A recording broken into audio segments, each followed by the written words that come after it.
नमस्कार, आप देख रहे हैं ब्रेकिंग ट्यूब और मैं हूं आपके साथ अनन्या मिश्रा।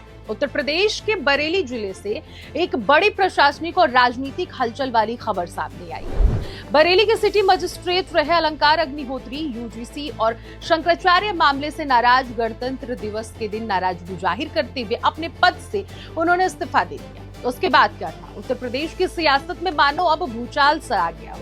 ये बात हम आज इसलिए कह रहे हैं क्योंकि अभी अभिमुक्तेश्वरानंद का मामला चल ही रहा था, तो दूसरी तरफ यूपी की प्रशासन से जुड़ी इस खबर ने पूरे प्रदेश में और ज्यादा हलचल बढ़ा दी। आज आपको हम इस पूरे विवाद के बारे में बताएंगे ही, लेकिन उसके साथ साथ इसके जड़ तक ले जाने की पूरी कोशिश करेंगे। इस्तीफे से लेकर निलंबन तक की जो पूरी कहानी है, इसी से आपको हम इस खबर की बारीकियों तक ले जाएंगे।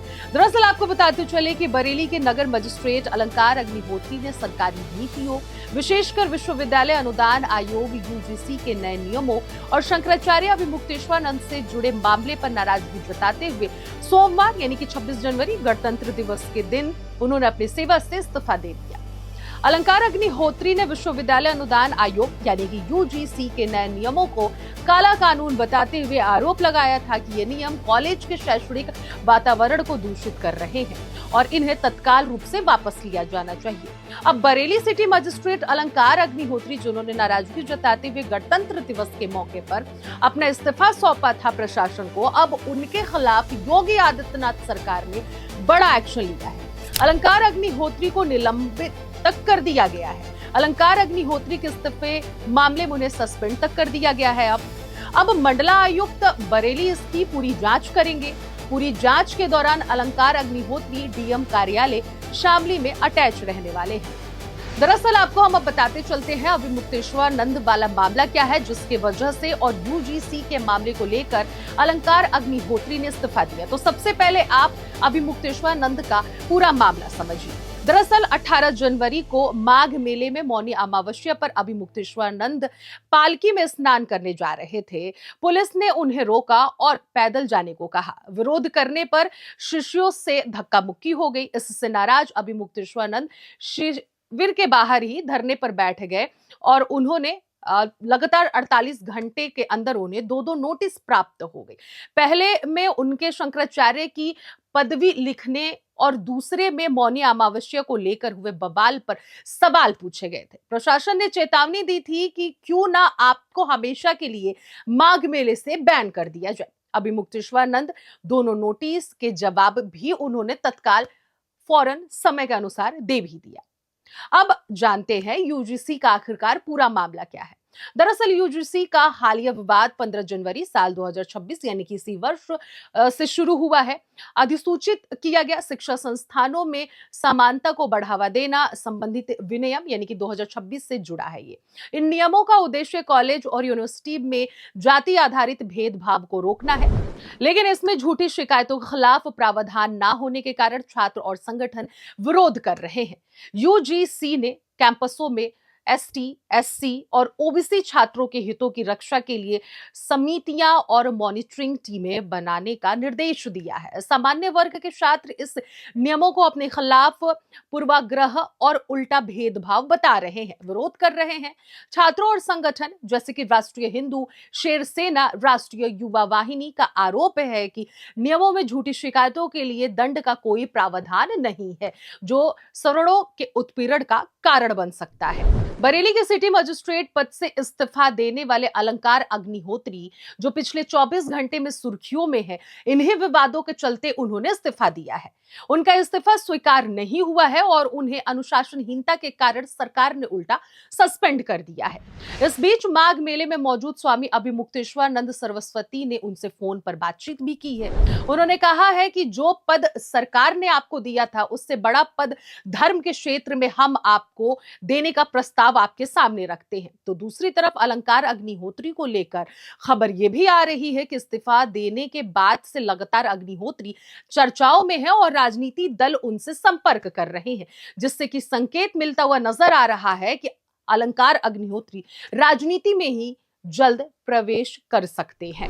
दरअसल आपको बताते चले कि अलंकार अग्निहोत्री को लेकर जिस तरह से दूसरी तरफ राजनीति में आने की चर्चाएं चल रही हैं, तो दूसरी तरफ धर्म से जुड़े एक बड़े पद पर जाने की चर्चा चल रही है। लेकिन इन्हीं सब के बीच में साल 2011 की घटना जोड़ा जा रहा है, यानी कि अरविंद केजरीवाल और अन्ना हजारे के मामले से इसे कनेक्ट किया जा रहा है। ये क्या है पूरी कहानी, आपको हम विस्तार से बताते हैं। दरअसल साल 2011 में भारत में भ्रष्टाचार के खिलाफ भारत विरोध भ्रष्टाचार आंदोलन शुरू हुआ, जिसका नेतृत्व वरिष्ठ सामाजिक कार्यकर्ता अन्ना हजारे कर रहे थे। इस आंदोलन का मुख्य लक्ष्य था सख्त लोकपाल कानून बनाना, और ताकि सरकारी भ्रष्टाचार पर कानूनी कार्रवाइयां तेज हो और जवाबदेही बढ़े। अरविंद केजरीवाल उस समय एक सामाजिक कार्यकर्ता थे और उन्होंने इस आंदोलन में मुख्य प्रवक्ता तथा रणनीतिक भूमिका निभाई। वे विभिन्न प्रेस कॉन्फ्रेंस और जनसभाओं में हजारे की आवाज बनकर सामने आए। कई विश्लेषकों और आलोचकों के अनुसार इसी वजह से उनकी पहचान राष्ट्रीय स्तर पर बनी। अन्ना हजारे चाहते थे कि आंदोलन राजनीति से दूर रहे और सिर्फ सामाजिक आंदोलन के रूप में कार्य करे। केजरीवाल और कुछ अन्य साथियों का यह मानना था कि भ्रष्टाचार को समाप्त करने के लिए राजनीति का रास्ता ही अपनाना जरूरी है। साल 2012 में केजरीवाल और उनके साथियों ने आम आदमी पार्टी के नाम से एक नई राजनीतिक पार्टी बनाई, जिसका नारा था राजनीति बदलनी है तो राजनीति में आना पड़ेगा। यह कदम अन्ना हजारे की इच्छा के विपरीत माना गया। हजारे ने कई बार कहा कि उन्होंने केजरीवाल को राजनीति में ना आने की सलाह दी थी। आम आदमी पार्टी ने जल्द ही, आपको बताते चले कि उसने लोकप्रियता हासिल कर ली, और साल 2013 में यह नतीजा रहा कि दिल्ली के विधानसभा चुनाव में अच्छा प्रदर्शन आम आदमी पार्टी ने किया और कुछ ही महीनों के भीतर ही आम आदमी पार्टी सत्ता की दौड़ में एक बड़े खिलाड़ी के रूप में उभर कर सामने आया। वही ये असर था जो आंदोलन के जरिए जन समर्थन के कारण संभावना हुआ, और फिर केजरीवाल ने उस समर्थन को राजनीति शक्ति में बदला। दरअसल इसी तरह की कहानी माना जा रहा है कि अलंकार अग्निहोत्री भी गढ़ सकते हैं, यूपी की राजनीति में एंट्री भी कर सकते हैं। अन्ना हजारे और अरविंद केजरीवाल की इस कहानी से मिलता जुलता अलंकार अग्निहोत्री की भी कहानी अब आने वाले समय में ऐसा माना जा रहा है। अलंकार अग्निहोत्री उत्तर प्रदेश के बरेली के सिटी मजिस्ट्रेट थे। उन्होंने यूजीसी के नए नियम 2026 के विरोध में अपना पद छोड़ने का ऐलान किया।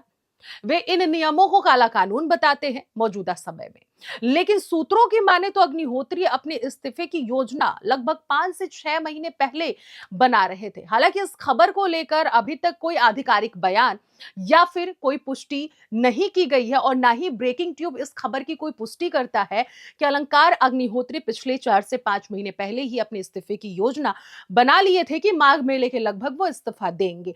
लेकिन इन सब के बीच में एक बड़ी खबर सामने निकल कर ये आ रही है कि क्या दिल्ली के साल 2013 के विधानसभा चुनाव जैसा ही उत्तर प्रदेश का 2027 का चुनाव सामने आने वाला है, या फिर अलंकार अग्निहोत्री कुछ बड़ा कदम उठाने वाले हैं, या फिर उसके पीछे विपक्ष का हाथ है। आखिरकार किसका हाथ है, क्या करने वाले हैं अलंकार अग्निहोत्री आगे चलकर? अभी मुक्तेश्वर का पूरा आशीर्वाद उनके ऊपर दिख रहा है।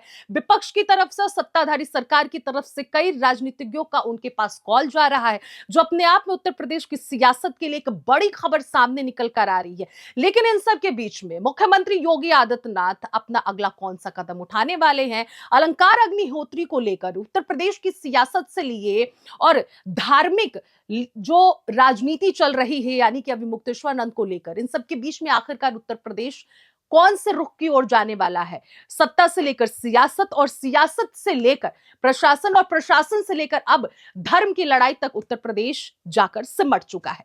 सभी की निगाहें इस पर टिकी हुई है कि आने वाले दिनों में आखिरकार उत्तर प्रदेश का क्या होने वाला है। फिलहाल इस खास रिपोर्ट में इतना ही। बाकी खबरों के लिए बने रहिए ब्रेकिंग ट्यूब के साथ।